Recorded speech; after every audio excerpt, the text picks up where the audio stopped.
उत्तर प्रदेशचे जिगरबाज मुख्यमंत्री माननीय श्री योगी आदित्यनाथजी यांचे या मंचावर या ठिकाणी आगमन झालेले आणि त्यांचा सत्कार या ठिकाणी करण्यात यावा अशी मी विनंती करते।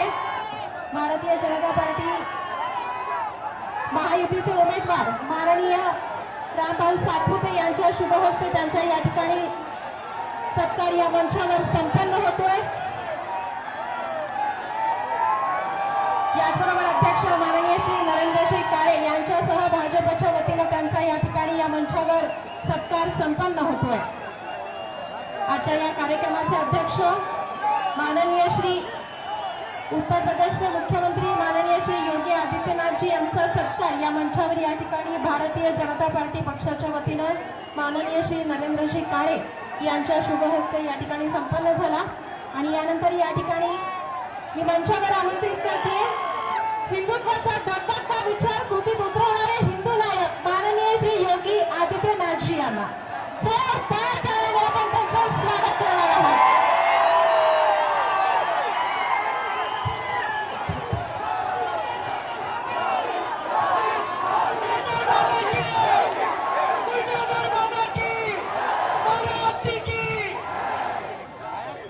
भारत माता की, भारत माता की, भारत माता की, छत्रपति शिवाजी महाराज की, छत्रपति शिवाजी महाराज की, संत विश्वेश्वर महाराज की, संत विश्वेश्वर महाराज की।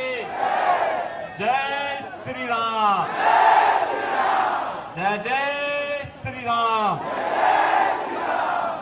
मंच पर उपस्थित भारतीय जनता पार्टी के प्रदेश के अध्यक्ष अत्यंत कर्मठ कार्यकर्ता से चंद्रशेखर बावनकुळे जी, सांसद सोलापुर श्री जय स्वामी, मंच पर उपस्थित यहां के विधायक श्री सुभाष देशमुख, श्री विजय कुमार देशमुख जी, श्री सचिन को कल्याण शेट्टी जी, माननीय मंत्री चंद्रकांत दादा पाटिल जी, भारतीय जनता पार्टी के जिला के अध्यक्ष श्री नरेंद्र काले जी, लोकसभा के संयोजक विक्रम देशमुख जी, लोकसभा के भारतीय जनता पार्टी के प्रत्याशी श्री राम सतपुते जी, संतोष पवार जी, मनीष काले जी, और अभी मेरे साथ ही आज के इस कार्यक्रम में यहां पर उपस्थित महाराष्ट्र सरकार के मंत्री, शिवसेना के उपनेता माननीय श्री गुलाबराव पाटिल जी, भारतीय जनता पार्टी,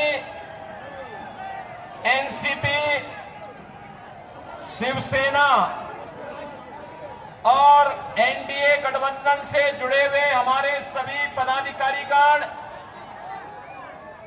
भारी संख्या में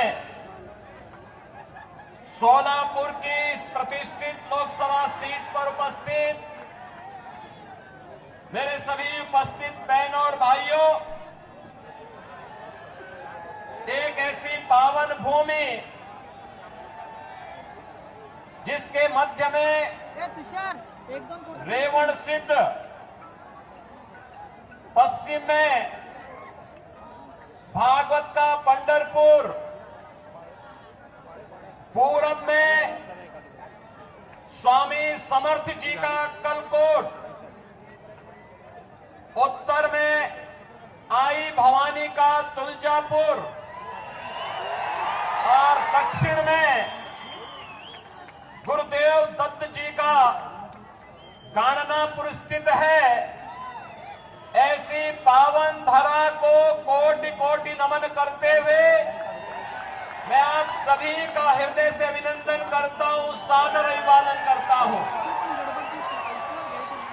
बहनों और भाइयों, मैं उत्तर प्रदेश मर्यादा पुरुषोत्तम प्रभु श्री राम की पावन धरा से आपके बीच में कुछ अनुरोध करने के लिए आया हूं।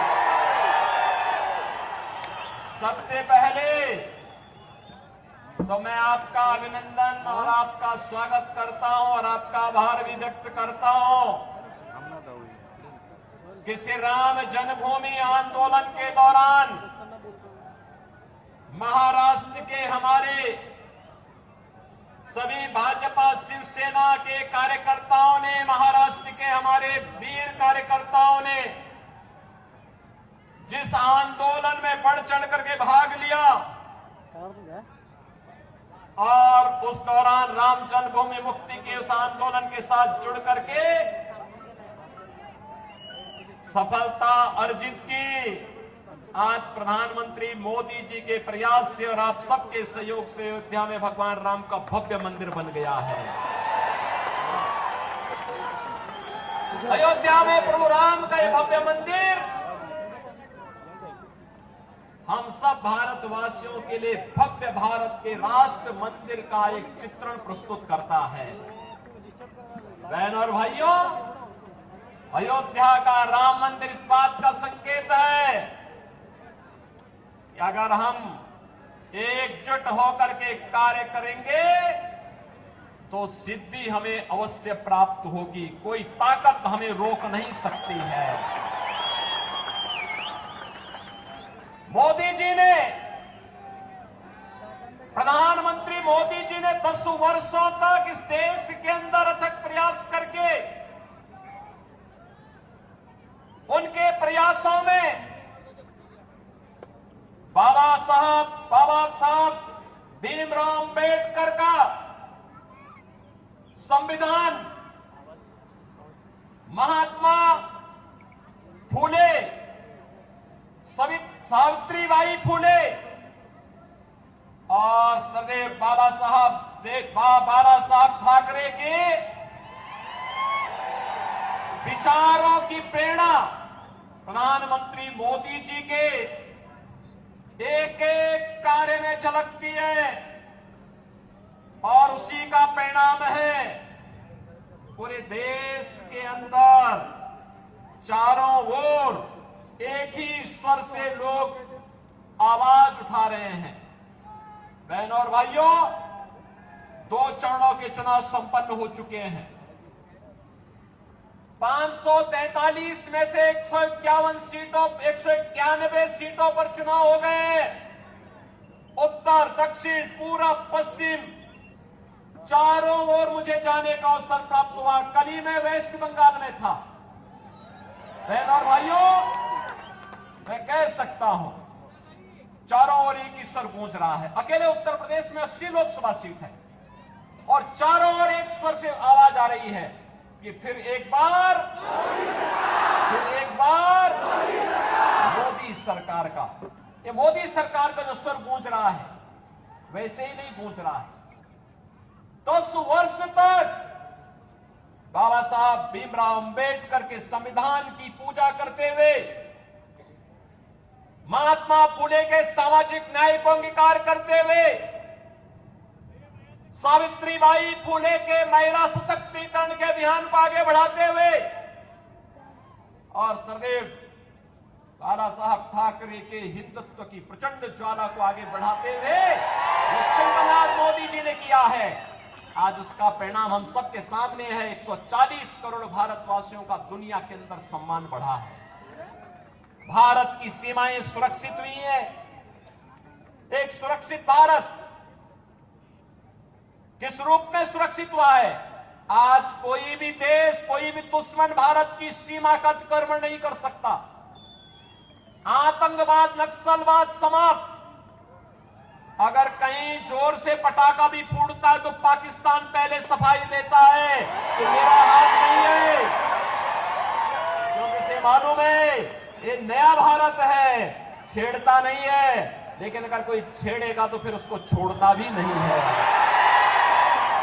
ये नया भारत है, ये कांग्रेस के समय का भारत नहीं है कि कोई एक थप्पड़ मारता था वो कहता था अरे रुक जाओ यार, देखो कहीं माहौल खराब ना हो जाए। ऐसा नहीं है, अगर कोई थप्पड़ मारेगा तो जोरदार घूंसे से उसका जबड़ा तोड़ने की हिम्मत आज का भारत रखता है। और इसलिए बहनों और भाइयों, मैं आज आप सबको यही कहने के लिए आया हूं, डेवलपमेंट का कार्य मोदी जी ने 10 वर्ष में जो तैयार किया है, ये विकसित भारत की आधारशिला बन चुका है। भारत आज दुनिया की सबसे बड़ी उभरती हुई अर्थव्यवस्था के रूप में स्थापित हुआ है। कौन ऐसा सच्चा भारतीय होगा जो अपने देश को विकसित भारत के रूप में न देखना चाहता होगा।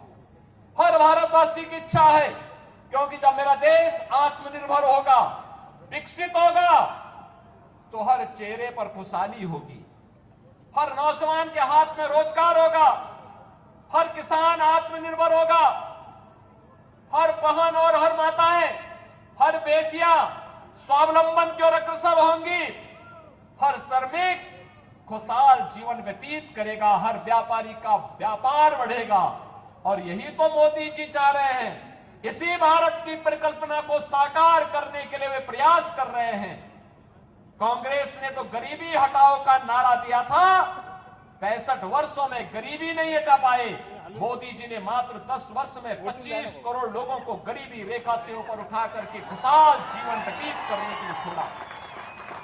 आज बहनों और भाइयों, पूरे देश के अंदर 80 करोड़ लोगों को फ्री में राशन मिल रहा है, 60 करोड़ लोगों को 5 लाख रुपए की आयुष्मान भारत की सुविधा मिल रही है, 50 करोड़ लोगों को जनधन अकाउंट खुल गए हैं। जो कांग्रेस पहले दिल्ली से आने वाले पैसे को, मुंबई से आने वाले पैसे को बंदर बांट कर देती थी, खा जाती थी, हड़प कर जाती थी, सेंधमारी करती थी, आज मोदी जी ने आपके लिए जनधन अकाउंट खोल दिया, पैसा सीधे उस अकाउंट में आएगा। कांग्रेस के लोगों को अब उसमें सेंधमारी करने का अवसर नहीं मिलेगा। बहनों और भाइयों, 12 करोड़ किसानों को किसान सम्मान निधि, 12 करोड़ घरों में शौचालय बन जाना, 10 करोड़ घरों में उज्ज्वला योजना का एलपीजी का सिलेंडर फ्री में पहुंच जाना और 4 करोड़ गरीबों को एक प्रधानमंत्री आवास मिल जाना, 2.5 करोड़ घरों में बिजली की रोशनी पहुंच जाना, इंफ्रास्ट्रक्चर में highway, railway, metro, rapid rail, IIT, IIM, IIIT, NIT, world class university, 1 district 1 medical college और एम्स की जो श्रृंखला पूरे देश के अंदर खड़ी हुई है, ये नए भारत को विकसित भारत के रूप में प्रस्तुत करने की आधारशिला है। और इसीलिए आज मैं कहने के लिए आया हूं, बहनों और भाइयों, विकास भी है, गरीब कल्याण भी है, सुरक्षा भी है, सम्मान भी है, और उससे भी बढ़कर के है आपकी आस्था का सम्मान। क्या अयोध्या में प्रभु रामलला का मंदिर ये कांग्रेस के लोग बना पाते क्या? ये लोग बना पाते क्या? इनसे उम्मीद करते हैं क्या? कांग्रेस के लोग तो क्या कहते थे राम हुए ही नहीं, और जब राम मंदिर बन गया तो फिर कहते थे कि मंदिर की डेट कब, जब राम मंदिर के लिए जब फैसला हो रहा था तो ये क्या कहते थे कि अगर फैसला होगा तो खून की नदियां बहेंगी। अरे हमने कहा देखो हम हैं यूपी में, चिंता मत करो, खून की नदियां नहीं, एक मच्छर भी नहीं मरने वाला, चिंता मत करो। बहनों और भाइयों, यूपी में पिछले 7 वर्ष में एक भी दंगा नहीं हुआ। 25 करोड़ की आबादी है, एक दंगा नहीं, कोई कर्फ्यू नहीं, और बड़े बड़े माफिया, एक तरफ राम मंदिर बना है और दूसरी तरफ बड़े बड़े माफियाओं का राम नाम सत्य है कि ये है यूपी। लेकिन मैं केवल आपसे कहने के लिए आया हूं, ये लोग आपकी आस्था का सम्मान नहीं कर सकते, कांग्रेस के लोग नहीं कर सकते, वो लोग आपको गुमराह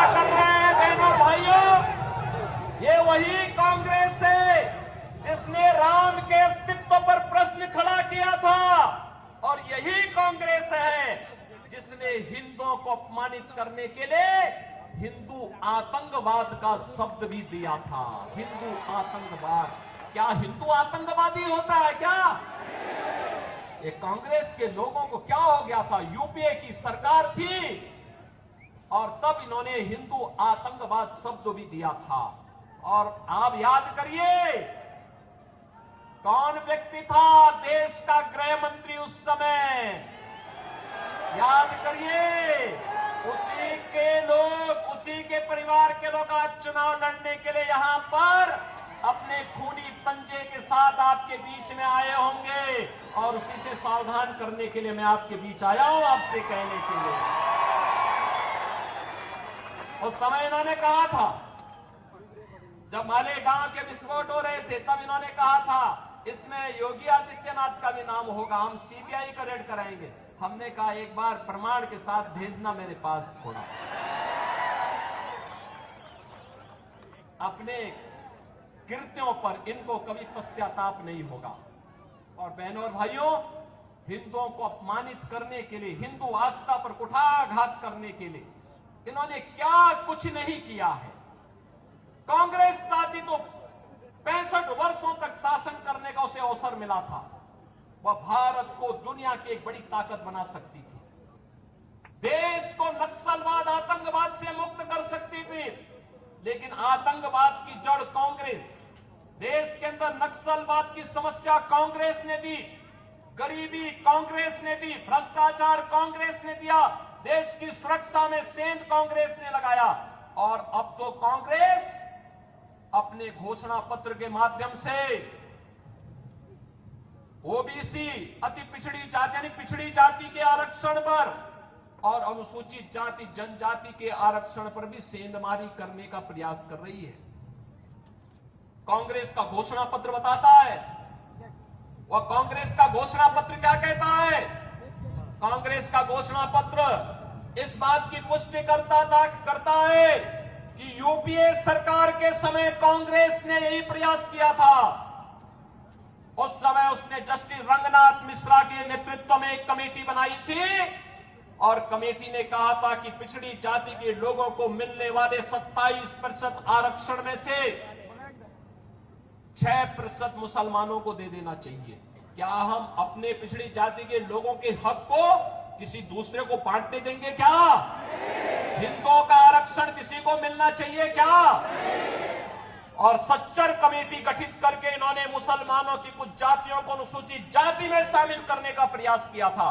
वो तो भारतीय जनता पार्टी की विरोध किया था, तब ये बच पाया था। आज गुमराह कर रहे हैं कांग्रेस के लोग।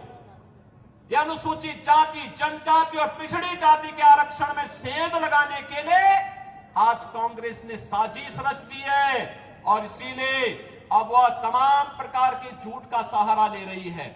और बहनों और भाइयों, मैं इसीलिए आपसे कहना चाहता हूं, कांग्रेस के नेतृत्व में जो महागठबंधन बना है देश के अंदर, बहनों और भाइयों, ये देश की महासमस्या है। इस समस्या को जितनी जल्दी आप अपने से दूर कर पाएंगे, देश उतनी तेजी के साथ आगे बढ़ पाएगा। ये भारत के विकास का बैरियर है। ये आतंकवाद, नक्सलवाद की समस्या में सबसे बड़े बैरियर है। ये देश के अंदर आपको बांटेंगे। पहले कांग्रेस गुमराह करने के लिए क्या कार्य कर रही है, इसके लिए इसने आपको क्या एक झुंझुना पकड़ाया है।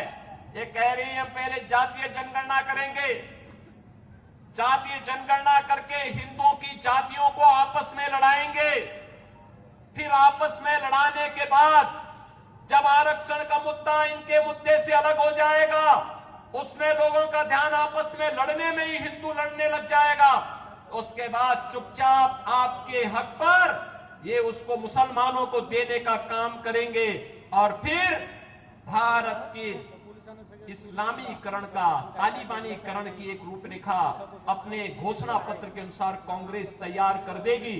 हमें कांग्रेस के इस मंसूबे को सफल नहीं होने देना है।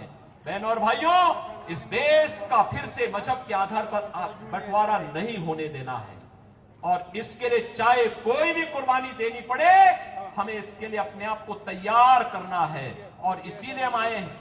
आज जो परिवर्तन आपको देश के अंदर देखने को मिल रहा है, ये परिवर्तन के नेतृत्व करता, इसके सारथी हैं देश के प्रधानमंत्री मोदी जी।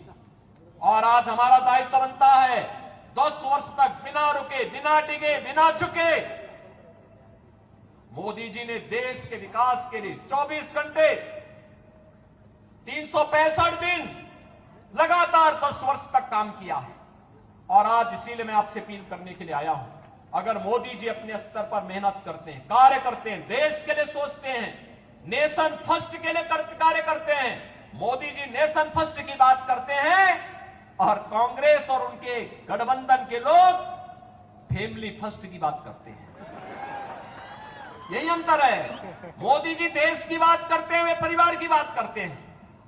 मोदी जी कहते हैं भारत को विकसित बनाएंगे, वे कहते हैं नहीं, हम भारत को बंटाधार कर देंगे, बांटना चाहते हैं देश को। क्या भारत को बांटने वालों का साथ देंगे क्या? बहनों और भाइयों, देश के अंदर जो सुरक्षा का माहौल है, देश के अंदर विकास का जो माहौल है, भारत का जो दुनिया के अंदर सम्मान बढ़ा है, मोदी जी नेतृत्व करता है, मोदी जी को श्रेय जाता है। लेकिन उससे बढ़कर का श्रेय आपको है, क्योंकि आपने मोदी जी पे विश्वास किया है। और इसीलिए इसके लिए मैं आपका अभिनंदन करता हूं और इसीलिए आपसे अपील करता हूं, आपका एक वोट, आपका एक वोट अगर गलत दिशा में जाता है, आतंकवाद का पुराना दौर वापस आ जाता है। लेकिन अगर भारतीय जनता पार्टी के पक्ष में जाता है, आत्मनिर्भर और विकसित भारत की परिकल्पना को साकार करता है। जहां राम मंदिर भी है, जहां बाबा साहब भीमराव अंबेडकर के पंचतीर्थ भी हैं, जहां पर भारत की आस्था के प्रतीक पूज्य संतों का सम्मान भी है, और जहां पर गांव गरीब सबके विकास की, सबका साथ और सबके विकास की भावनाओं के अनुरूप कोई नहीं कह सकता कि मोदी जी ने 10 वर्ष में किसी का चेहरा देखकर के योजना का लाभ दिया हो। भारत का नागरिक हो, जरूरतमंद हो, उनको योजना का लाभ मिलना चाहिए। मोदी जी ने पहले दिन कहा सबका साथ, सबका विकास। तो सबका साथ और सबके विकास में कहां से बात आती है? कहां से संविधान बदलने की बात आती है? मोदी जी तो बाबा साहब भीमराव अंबेडकर के संविधान की पूजा करते हैं। याद करिए, जब भारत का नया संसद बन रहा था, मोदी जी बाबा साहब भीमराव अंबेडकर जी के संविधान को सिर पे रख करके लेके जा रहे थे, कह रहे थे हमारे भारत का सबसे पवित्र ग्रंथ है, स्वतंत्र भारत का सबसे पवित्र ग्रंथ है। क्या कांग्रेस के लोगों ने कभी ये काम किया? कभी नहीं किया, करेंगे भी नहीं। इन्होंने तो बाबा साहब भीमराव अंबेडकर का जितना अपमान कांग्रेस ने किया, किसी और ने किया ही नहीं होगा। और इसलिए बहनों और भाइयों, इनके बहकावे में आने की आवश्यकता नहीं। याद रखना, जिन लोगों ने राम मंदिर के मार्ग में रोड़े अटकाए हैं, जिन लोगों ने हिंदुओं को आतंकवादी कहा है, हमारा वोट अगर उनकी तरफ जाता है तो बहनों और भाइयों, आने वाली पीढ़ी कभी हमें माफ नहीं करेगी, कभी माफ नहीं करेगी। और इसीलिए मैं आपसे अपील करने के लिए आया हूं, पूरे देश के अंदर जो आवाज है, एक ही आवाज है, एक ही स्वर है। जो राम को लाए हैं हम उनको, जो राम को लाए हैं हम उनको लाएंगे। और मोदी जी 500 वर्षों के बाद प्रभु राम को अयोध्या में विराजमान कराए हैं। और इसीलिए मैं आप सबसे अपील करूंगा कि मोदी जी को फिर से हम देश की सत्ता सौंपेंगे। ये सोलापुर का संकल्प होना चाहिए। सहमत है? सहमत है? सभी लोग सहमत हैं? श्री राम भाई सतपुते को भारी बहुमत से विजयी बना के भेजेंगे, लेकिन आपको घर घर जाना पड़ेगा, मोदी जी का प्रतिनिधि बन करके जाना पड़ेगा। जाएंगे?